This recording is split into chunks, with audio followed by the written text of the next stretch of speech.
With Russia, we have a relationship. Look, Russia is already a major global power, but it is capable of establishing relationships based on equality, respect, and cooperation with countries like Venezuela.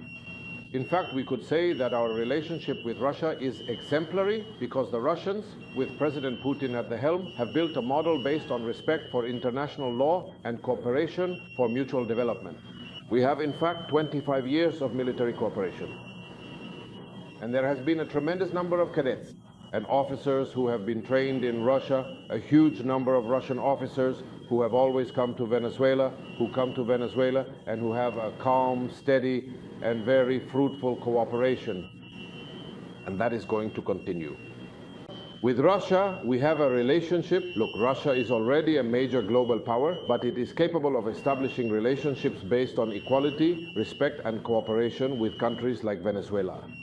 In fact, we could say that our relationship with Russia is exemplary because the Russians, with President Putin at the helm, have built a model based on respect for international law and cooperation for mutual development. We have, in fact, 25 years of military cooperation.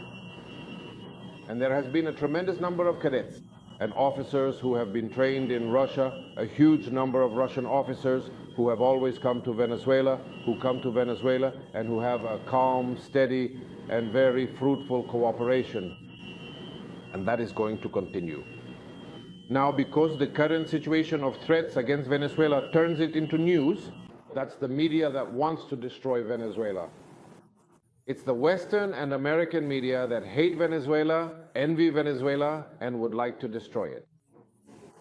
But with God on our side, with his ever-protective mantle, they haven't been able to, have they? Nor will they ever be able to. All the drugs produced in Colombia, Peru, and part of Bolivia leave through Ecuador and are shipped out by boat.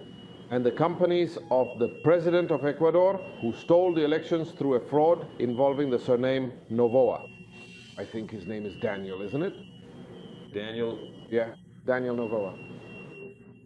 U.S. law enforcement intelligence agencies know this. The FBI knows it, the DEA knows it, the U.S. military knows it, they all know that everything goes to the United States via the Pacific, and all those drugs are being shipped, as President Gustavo Petro has denounced, who knows this issue well because he has fought against it. He has been Colombia's great fighter against drug trafficking in that country, and he has achieved great successes as president. The threat of military exercises called by the Prime Minister, and the irresponsible and warmongering Trinidad Vago, who is determined to destroy the historic bonds of brotherhood, cooperation, and peace between Trinidad, Vago, and Venezuela. She has done great harm, this Prime Minister, deliberately so, because she serves the interests of the U.S. far right more than those of the people of Trinidad, Vago. Some people get jealous because Venezuela is going to Mars, but what can we do, right? What is Mars to us? We are going to go much further, and the knowledge we are gaining in the 21st century, this century in full development, well, is placing Venezuela closer to the most advanced development in science and technology, which includes many branches of knowledge, as I said, with a great influence on our world today. We received an invitation from the China National Space Administration to participate in the project and to submit a technical proposal. In some way, this would allow us to collaborate with them on the overall Tiangwen 3 project. With that in mind, a group of professionals from the Bolivarian Agency for Space Activities got together.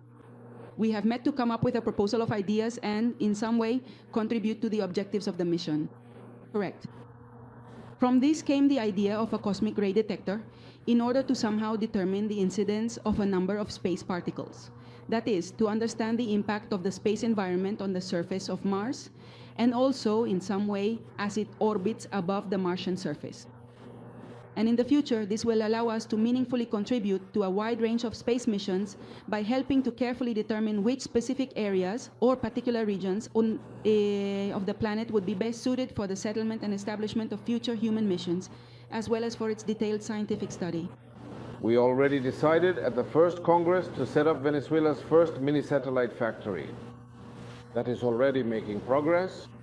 We are picking up again many things that Commander Chavez had already put in place, defined, decided, outlined. And now With the knowledge of our scientists and the support of our brothers from China, Russia, Iran, and beyond, we can achieve these as medium-term accomplishments of the grand mission.